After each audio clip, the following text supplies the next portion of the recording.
Assalamualaikum teman-teman. Dalam video hari ini kami akan menceritakan kepada kalian tentang berapa putra dan putri Nabi Muhammad Shallallahu Alaihi Wasallam, serta apa saja nama-nama mereka. Informasi seperti ini seringkali tidak diketahui oleh banyak muslim. Kalau ada yang tiba-tiba bertanya kepada kalian, berapa anak Nabi Muhammad Shallallahu Alaihi Wasallam, siapa saja nama mereka, lalu kalian tidak bisa menjawab, apa kalian tidak akan merasa malu? Dan kalau kalian tidak bisa menjawabnya, apa gunanya kalian menjadi seorang muslim? Karena itu, teman-teman tercinta, video hari ini sangatlah istimewa untuk kalian semua, sebab dalam video ini kami akan memberi kalian pengetahuan lengkap tentang putra dan putri Nabi Muhammad Shallallahu Alaihi Wasallam. Maka tontonlah video ini sampai selesai. Dan kalau kalian benar-benar mencintai Nabi Shallallahu Alaihi Wasallam, jangan lupa untuk menyukai video ini dan membagikannya kepada saudara-saudara kalian dan teman-teman kalian, supaya semakin banyak orang yang mendapatkan pengetahuan ini. Jadi, mari kita mulai video hari ini. Pertama-tama kami akan menceritakan kepada kalian tentang putri-putri Nabi Muhammad Shallallahu Alaihi Wasallam, berapa jumlah mereka dan siapa saja nama mereka. Setelah itu, kami akan menceritakan juga tentang putra-putra beliau. Teman-teman tercinta, Nabi Muhammad Shallallahu Alaihi Wasallam memiliki 4 orang putri, dan semuanya dari istri beliau, Khadijah radhiyallahu anha. Putri yang pertama adalah Zainab radhiyallahu anha. Teman-teman tercinta, Nabi Muhammad Shallallahu Alaihi Wasallam memiliki putri sulung bernama Zainab. Ketika Zainab lahir, usia Nabi Shallallahu Alaihi Wasallam adalah 30 tahun. Zainab menikah dengan Abul Ash bin Rabi. Zainab masuk Islam bersama ibunya, Khadijah radhiyallahu anha. Akan tetapi, suaminya Abul Ash masih bersama kaum musyrik Makkah, sehingga Zainab tidak bisa ikut hijrah bersama Nabi Shallallahu Alaihi Wasallam. Dalam perang Badar, Abul Ash ikut berperang di pihak kaum Quraisy. Ketika ia dibebaskan oleh Nabi Shallallahu Alaihi Wasallam, ia berjanji akan mengizinkan Zainab untuk hijrah ke Madinah. Maka Zainab pun bersiap-siap pergi ke Madinah. Namun setiap kali ia mencoba pergi, ada kerabat Abul Ash yang menghalangi dan menyakitinya. Bahkan suatu kali ketika ia sedang berangkat, seorang musyrik menyerangnya hingga Zainab terjatuh dan mengalami keguguran. Meski begitu, akhirnya ia tetap berhasil mencapai Madinah untuk berkumpul bersama ayahnya, Nabi Muhammad Shallallahu Alaihi Wasallam. Tidak lama kemudian, Zainab wafat di Madinah. Zainab meninggalkan seorang putri bernama Ummu Amah. Setelah beberapa waktu, Abul Ash pun masuk Islam. Putri kedua adalah Ruqayyah radhiyallahu anha. Nabi Muhammad Shallallahu Alaihi Wasallam memiliki putri kedua bernama Ruqayyah. Teman-teman tercinta, Ruqayyah lahir ketika usia Nabi Shallallahu Alaihi Wasallam sekitar 30 tahun. Ruqayyah menikah dengan Utsman bin Affan.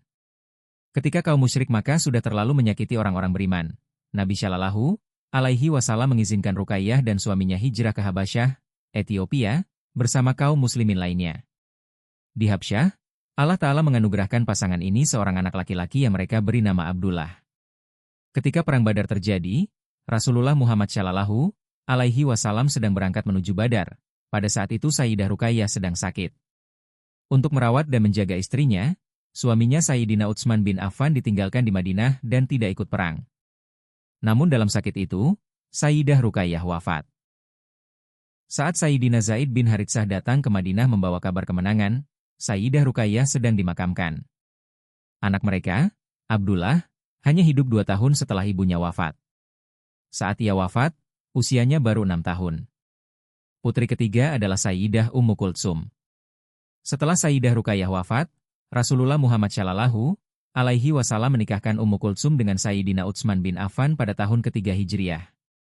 Karena itulah Sayyidina Utsman dikenal dengan gelar Dzunurain, pemilik 2 cahaya, karena beliau menikahi 2 putri Rasulullah Muhammad Shallallahu Alaihi Wasallam, suatu keberkahan yang tidak dimiliki siapapun selain beliau. Namun pada tahun ke-9 Hijriyah, Ummu Kultsum juga wafat. Mereka tidak memiliki anak. Ummu Kultsum dimakamkan di samping kuburan kakaknya, Sayyidah Ruqayyah. Putri keempat adalah Sayyidah Fatimah. Rasulullah Muhammad Shallallahu Alaihi Wasallam menikahkan Sayyidah Fatimah dengan Sayyidina Ali bin Abi Thalib setelah perang Badar dan sebelum perang Uhud. Dari Sayyidah Fatimah lahir 5 anak, Hasan, Husain, Muhsin, Ummu Kultsum, dan Zainab. Wahai saudara-saudaraku yang tercinta, hanya dari Sayyidah Fatimah lah keturunan Rasulullah Muhammad Shallallahu alaihi wasallam berlanjut, tidak dari putri-putri beliau yang lain. Sayyidah Aisyah pernah berkata bahwa Sayyidah Fatimah dalam berbicara sangat mirip dengan Nabi Muhammad Shallallahu alaihi wasallam. 6 bulan setelah wafatnya Nabi Muhammad Shallallahu alaihi wasallam, yaitu pada bulan Ramadan tahun ke-11 Hijriah, Sayyidah Fatimah pun wafat. Beliau berpulang meninggalkan dunia ini. Sekarang mari kita berbicara tentang putra-putra Rasulullah Muhammad Shallallahu alaihi wasallam. Berapa jumlah putra beliau dan siapa saja nama mereka? Putra pertama adalah Sayyidina Qasim.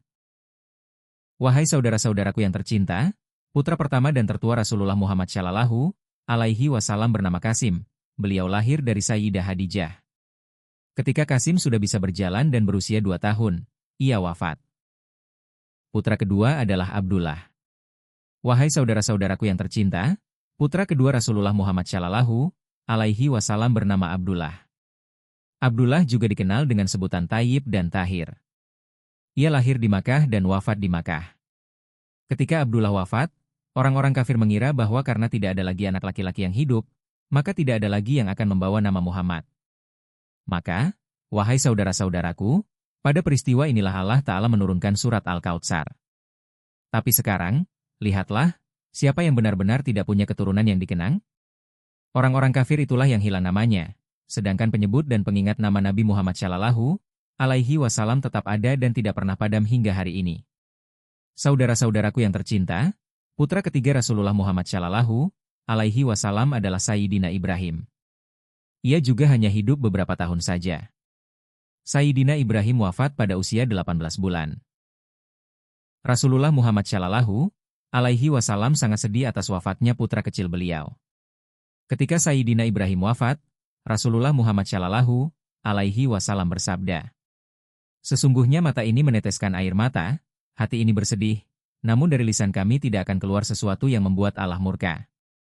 Sesungguhnya, wahai Ibrahim, kami sangat bersedih atas perpisahan denganmu." Hadis ini terdapat dalam Bukhari Syarif. Saudara-saudaraku yang tercinta, jika kita melihat kehidupan Nabi Allah Muhammad Mustafa Shallallahu alaihi wasallam, kita akan menemukan banyak pelajaran. Allah Ta'ala menganugerahkan kepada beliau putra dan putri, namun satu persatu mereka dipanggil kembali oleh Allah Ta'ala.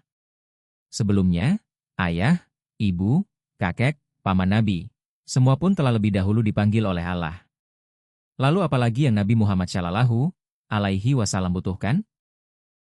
Ujian dan kesedihan datang silih berganti kepada Rasulullah Muhammad Mustafa Shallallahu alaihi wasallam, dan kehidupan beliau menjadi teladan bagi seluruh umat manusia. Karena itulah, dengan selalu mengingat Allah di hadapan beliau, Rasulullah Muhammad Shallallahu alaihi wasallam menjalani perjalanan hidupnya dan memberikan pelajaran kepada dunia bahwa ketika musibah menimpa kalian, bagaimana cara bersabar menghadapinya. Saudara-saudaraku yang tercinta, kami berharap kalian menyukai video hari ini. Jika kalian menyukai video ini, seperti biasa jangan lupa untuk menyukai, like, dan membagikannya kepada teman-teman, saudara, dan kerabat kalian. Jika kalian belum berlangganan, subscribe saluran YouTube kami, segeralah berlangganan, dan jangan lupa tekan tombol loncengnya juga. Baiklah, kita akan bertemu lagi di video berikutnya. Sampai saat itu, Assalamualaikum warahmatullahi wabarakatuh. Assalamualaikum teman-teman, dalam video hari ini kami akan menceritakan kepada kalian tentang berapa putra dan putri Nabi Muhammad Shallallahu alaihi wasallam, serta apa saja nama-nama mereka. Informasi seperti ini seringkali tidak diketahui oleh banyak muslim. Kalau ada yang tiba-tiba bertanya kepada kalian, berapa anak Nabi Muhammad Shallallahu alaihi wasallam, siapa saja nama mereka, lalu kalian tidak bisa menjawab, apa kalian tidak akan merasa malu? Dan kalau kalian tidak bisa menjawabnya, apa gunanya kalian menjadi seorang muslim? Karena itu, teman-teman tercinta, video hari ini sangatlah istimewa untuk kalian semua, sebab dalam video ini kami akan memberi kalian pengetahuan lengkap tentang putra dan putri Nabi Muhammad Shallallahu alaihi wasallam. Maka tontonlah video ini sampai selesai. Dan kalau kalian benar-benar mencintai Nabi Shallallahu alaihi wasallam, jangan lupa untuk menyukai video ini dan membagikannya kepada saudara-saudara kalian dan teman-teman kalian, supaya semakin banyak orang yang mendapatkan pengetahuan ini. Jadi, mari kita mulai video hari ini. Pertama-tama kami akan menceritakan kepada kalian tentang putri-putri Nabi Muhammad Shallallahu alaihi wasallam, berapa jumlah mereka dan siapa saja nama mereka.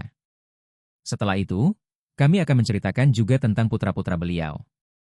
Teman-teman tercinta, Nabi Muhammad Shallallahu Alaihi Wasallam memiliki 4 orang putri, dan semuanya dari istri beliau, Khadijah radhiyallahu anha. Putri yang pertama adalah Zainab radhiyallahu anha. Teman-teman tercinta, Nabi Muhammad Shallallahu Alaihi Wasallam memiliki putri sulung bernama Zainab. Ketika Zainab lahir, usia Nabi Shallallahu Alaihi Wasallam adalah 30 tahun. Zainab menikah dengan Abul Ash bin Rabi. Zainab masuk Islam bersama ibunya, Khadijah radhiyallahu anha. Akan tetapi, suaminya Abul Ash masih bersama kaum musyrik Makkah, sehingga Zainab tidak bisa ikut hijrah bersama Nabi Shallallahu Alaihi Wasallam. Dalam perang Badar, Abul Ash ikut berperang di pihak kaum Quraisy. Ketika ia dibebaskan oleh Nabi Shallallahu Alaihi Wasallam, ia berjanji akan mengizinkan Zainab untuk hijrah ke Madinah. Maka Zainab pun bersiap-siap pergi ke Madinah. Namun setiap kali ia mencoba pergi, ada kerabat Abul Ash yang menghalangi dan menyakitinya. Bahkan suatu kali ketika ia sedang berangkat, seorang musyrik menyerangnya hingga Zainab terjatuh dan mengalami keguguran. Meski begitu, akhirnya ia tetap berhasil mencapai Madinah untuk berkumpul bersama ayahnya, Nabi Muhammad Shallallahu Alaihi Wasallam. Tidak lama kemudian, Zainab wafat di Madinah. Zainab meninggalkan seorang putri bernama Ummu Amah. Setelah beberapa waktu, Abul Ash pun masuk Islam.